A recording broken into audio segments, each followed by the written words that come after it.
25শে December খ্রিস্টানদের বড়দিন, তাই কি না? বলে ওরা মেরি ক্রিসমাস। এটা যে ওরা বলে, ওদের দাবি হলো আল্লাহ পাক রব্বুল আলামিন তিনি ঈসা আলাইহিস সালাতু ওয়াস সালামকে জন্ম দিয়েছেন। পর নাউযুবিল্লাহ, আল্লাহর কোনো সন্তান আছে? না, লাম ইয়ালিদ ওয়া লাম ইউলাদ। কিন্তু তারা এটা বিশ্বাস করে যে এই দিনে আল্লাহ পাক রব্বুল আলামিন তিনি ঈসা নবীকে জন্ম দিয়েছেন। পর নাউযুবিল্লাহ। তাদের এই যে আকীদা, এই যে ধারণা, এটা প্রমাণ করতে কোনো যুক্তির দরকার আছে? না। কোরআনের আয়াত যেখানে স্পষ্ট থাকে, ভালো করে বোঝেন, কোরআনের আয়াত যেখানে স্পষ্ট থাকে সেই আয়াতকে মেনে নিতে মুসলমানরা কোনো যুক্তি তালাশ করে না। আল্লাহ যেটা বলেছেন ওটাই শেষ কথা। আল্লাহ রব্বুল আলামিন বলে দিয়েছেন যে তিনি কোনোদিন সন্তান গ্রহণ করেন না। আর ঈসা নবীর দৃষ্টান্ত হচ্ছে আদম আলাইহিস সালামের মতো। আদম নবীর পিতামাতা ছিল না, তাহলে কবর থেকে আসলো, তাই কি না? আদম নবী যেমন পিতামাতা ছাড়া সৃষ্টি হয়েছে, ঠিক তেমনি আল্লাহ পৃথিবীবাসীকে দেখিয়েছেন আমি কি করতে পারি, পিতা ছাড়াও মায়ের গর্ভে সন্তান দিয়েছেন। সুবহানাল্লাহ। মারিয়াম আলাইহিস সালাম তিনি আল্লাহর একজন মানুষ ছিলেন।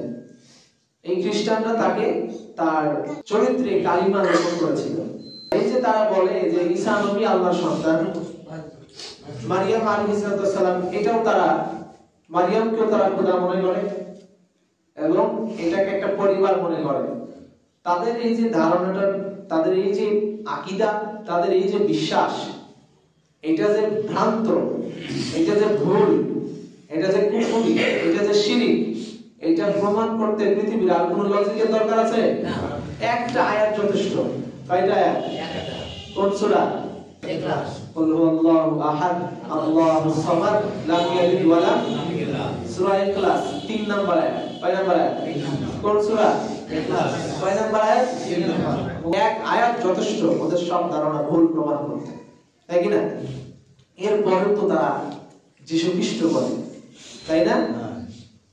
সান্তা ক্লজ ওই দিন গিফট দেয়, মেরি ক্রিসমাস বলে।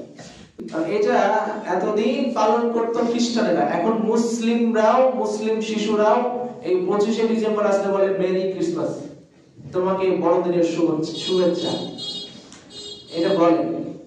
এটা বলা যে কত বড় ভয়াবহ একটা খারাপ দিক।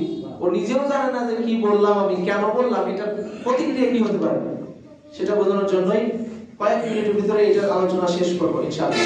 এই পৃথিবীতে আল্লাহ পাক রব্বুল আলামিনের স্পষ্ট বিধান আসার পরেও যারা আলাইহিস সালামকে বলে যীশু খ্রিস্ট আল্লাহর সন্তান, কিয়ামতের ময়দানে তাদের অবস্থানটা কি হবে? আল্লাহ পাক রব্বুল আলামিন আমাদেরকে তাদের ব্যাপারে কি জানিয়েছেন সেটা আগে আমরা শুনি।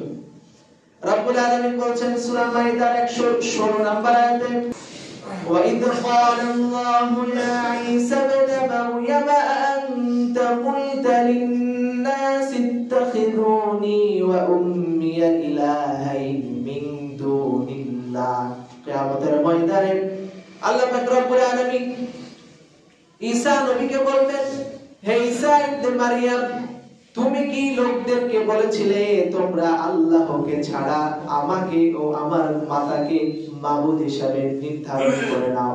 আল্লাহ পাক রব্বুল আলামিন কিয়ামতের ময়দানে এই পৃথিবীতে যত খ্রিস্টান ছিল, যত খ্রিস্টীয় ধর্মের অনুসারী ছিল, যারাই ঈসা নবীকে আল্লাহর সন্তান মনে করত, সকলের সামনে আল্লাহ পাক রব্বুল আলামিন ঈসা নবীকে সরাসরি প্রশ্ন করবেন, হে ঈসা ইবনে মারইয়াম, বলো তুমি কি এদেরকে বলেছিলে আল্লাহকে বাদ দিয়ে আমার এবং আমার মাকে মাবুদ হিসেবে গ্রহণ করো?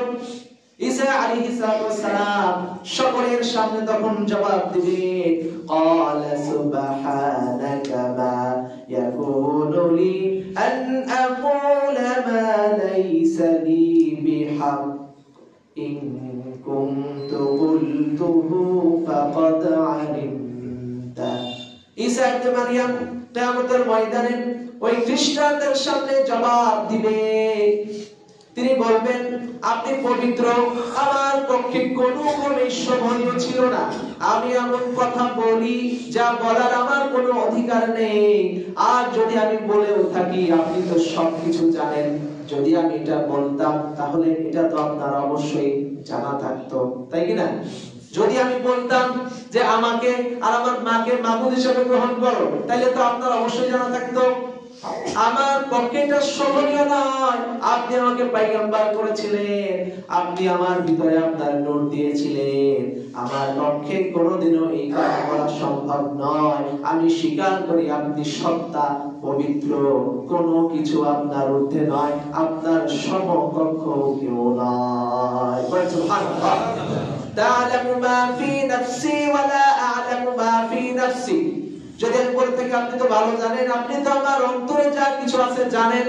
যদি এমন ইচ্ছা আমার থাকতো, আপনি তো অন্তর্যামী। কাকে বলছে? আল্লাহ। আচ্ছা বলেন তো, বোঝানোর জন্য বলছি। মনে করেন একটা লোক ভালো কাজ কাম করে, ধরেন আমাদের মঞ্জুম সাহেব আছে, এসে চাচা আজানটা খুব সুন্দর হয়েছে আজকে। মঞ্জুম তো মনে মনে যাক ভালোই, আগামীতে আরো সুন্দর করার চেষ্টা থাকবে, কি বলেন? তাইলে সরাসরি সামনাসামনি প্রশংসা শুনতে কার না ভালো লাগে? আল্লাহ ভালো লাগছে না? আল্লাহ ভালো লাগছে। বলো আল্লাহ রাব্বুল আলামিন যখন এই সব খ্রিস্টানদের সামনে ঈসা নবী বলবেন, তখন আল্লাহ রাব্বুল আলামিনের ভিতরে ভালো কাজ করবে যে পৃথিবীতে তোরা আমাকে বাদ দিয়ে যাকে মাবুদ বলেছিলি আজকে সেই আমাকে পবিত্র বলছে, তোদের ধারণাকে ভ্রান্ত প্রমাণ করছে। তখন আল্লাহ ভালো লাগবে না? অনেক ভালো। ঈসা নবী প্রতি আল্লাহ খুশি হয়ে যাবে। ইন্নাকা আনতা আল্লামুল গুয়ুব। ঈসা নবী বললেন আপনার কাছে যে জ্ঞান আছে সেটা, সেই জ্ঞান সেটা জানার ক্ষমতা আমার নাই। অবশ্যই আপনি সকল অদৃশ্যের খবর রাখেন। সুবহানাল্লাহ। মা কুনতু লাহুম ইল্লা মা আমারতানি বিহি আন ই'বুদুল্লাহ রাব্বি ওয়া রাব্বাকুম। আমি তাদেরকে উহা ব্যতীত কিছুই বলিনি যা আপনি আমাকে আদেশ করেছেন। আলিয়াবুদুল্লাহ রাব্বি ওয়া রাব্বাকুম, তোমরা আল্লাহর ইবাদত করো যিনি আমার রব এবং তোমাদেরও রব। আমি এটাই তাদেরকে বলেছিলাম যা আপনি আমাকে শিখিয়েছিলেন। ঈসা নবী কি বলছেন? প্রথমে দেখেন বলার সিস্টেমটা দেখেন। প্রথমে আল্লাহ এগুলো বলিনি প্রমাণ করো। আর প্রথমে ঈসা নবী কিভাবে দেখেন আল্লাহ রাব্বুল আলামিনকে এক প্রকার দিয়ে ফেলার মতো অবস্থা। প্রথমে বলছে আল্লাহ তুমি তো আমার অন্তর্যামী, আমি কি বলেছি না বলেছি তুমি সব জানো। তাহলে পরবর্তীতে আল্লাহ ঘুরিয়ে প্রশ্ন করার সুযোগই নাই যে প্রমাণ করো। আগেই তো বলেছে তুমি তো সবই জানো, আবার প্রমাণ করার কি আছে? তাই কি না? আল্লাহ পাক রাব্বুল আলামিন এত সুন্দর বোঝানোর সিস্টেমটা কত ভালো। কারণ নবীদেরকে আল্লাহ রাব্বুল আলামিন হিকমত এবং প্রজ্ঞা দিয়েছে। সুবহানাল্লাহ। শুরুতেই সব প্রশ্নের রাস্তা বন্ধ করে দিয়েছে। যে আল্লাহ তুমি সবই জানো, তুমি সবই দেখেছো, তুমি সবই শুনেছো, তুমি অদৃশ্যের খবর রাখো। অতএব এবার আমি বলি শোনো, তুমি আমাকে যা বলতে বলেছিলে আমি এটাই বলেছি, এর বাইরে একটা কথাও বলিনি। তখন এবার খ্রিস্টানরা যারা ঈসা নবীকে আল্লাহ মনে করতো, প্রভু মনে করতো, আল্লাহ সন্তান মনে করতো, ওরা এবার এখন যাবে কোথায়? আর যাওয়ার কোনো সুযোগ আছে? যাকে খোদা মানতো আজকে সেই তো তাদেরকে অস্বীকার করে বসে। ঈসা নবী বলবেন আমি তাদেরকে বলেছিলাম ওই আল্লাহর ইবাদত করো যিনি আমার রব এবং তোমাদেরও রব।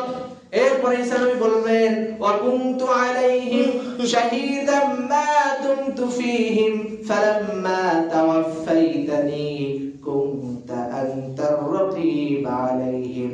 আমি যতদিন তাদের মধ্যে ছিলাম ততদিন তাদের সম্পর্কে আমি অবগত ছিলাম। ঈসা নবী বলবেন আমি যতদিন তাদের সাথে ছিলাম ততদিন তো তারা আমাকে খোদা বলে নাই, ততদিন আমি তাদের সম্পর্কে অবগত ছিলাম, আমি জানতাম। কিন্তু তুমি যখন আমাকে তোমার কাছে ডেকে নিলে, আসমানে উঠিয়ে নিলে, তারপরের খবর তো আমি জানি না। আমি চলে যাওয়ার পরে যে উম্মতকে আমি রেখে গিয়েছি ওইটার দায়িত্ব তো তুমি আল্লাহরই ছিল। ঈসা নবী যখন পৃথিবীতে ছিল তখন তাকে কেউ সরাসরি খোদা বলে নাই। যখন আল্লাহর কাছে চলে গেলেন, এই যাওয়ার 400 বছর পরে মারিয়ামকে তারা ঈসার মা আল্লাহর খোদা বলে তারা দাবি করেছিল খ্রিস্টানরা। কত বছর পরে? 400। ঈসা নবী বললেন আমি যতদিন ছিলাম ততদিন তাদের সম্পর্কে অবগত ছিলাম, আমি যাওয়ার পরে কি হয়েছে আমি আর জানি না। দায়িত্ব থেকে পুরোপুরি মুক্ত। এখন আল্লাহ তুমি যারা আমাকে খোদা বলে দাবি করেছিল এখন তুমি তাদেরকে আযাব দিবা নাকি মাফ করবা এটা তুমি ভালো জানো। তুমি আযাব দিলে তুমি কাফার, তুমি মাফ করে দিলে তুমি রহমান। পড়েন সুবহানাল্লাহ। শিরকের কোনো ক্ষমা হবে না, কোনো ক্ষমা হবে না। আনতা আলা কুল্লি শাইইন শাহীদ, আপনি সর্ব বিষয়ে পূর্ণ খবর রাখেন। এখন ইন তুআযিবহুম ফাইন্নাহুম, চাইলে আপনি তাদেরকে আযাব দিতে পারেন, এটা আপনার ইচ্ছা। কিয়ামতের দিন তারা একেবারে বিচ্ছিন্ন হয়ে যাবে। খ্রিস্টানরা এতদিন আল্লাহ ঈসা নবীকে যিশু খ্রিস্ট বলতো, তারা ঈসা নবীকে মাবুদ বলে গ্রহণ করত। তাদের এই যে ভ্রান্ত আকীদা, ভ্রান্ত বিশ্বাস, তাদের এই বিশ্বাস কিয়ামতের ময়দানে তাদেরই বানানো খোদার সামনে আল্লাহর পয়গম্বর ঈসা আলাইহিস সালাম সাক্ষ্যের মাধ্যমে তাদেরকে ওইখানে জাহান্নামে পাঠিয়ে দেওয়া হবে। নাউযুবিল্লাহ।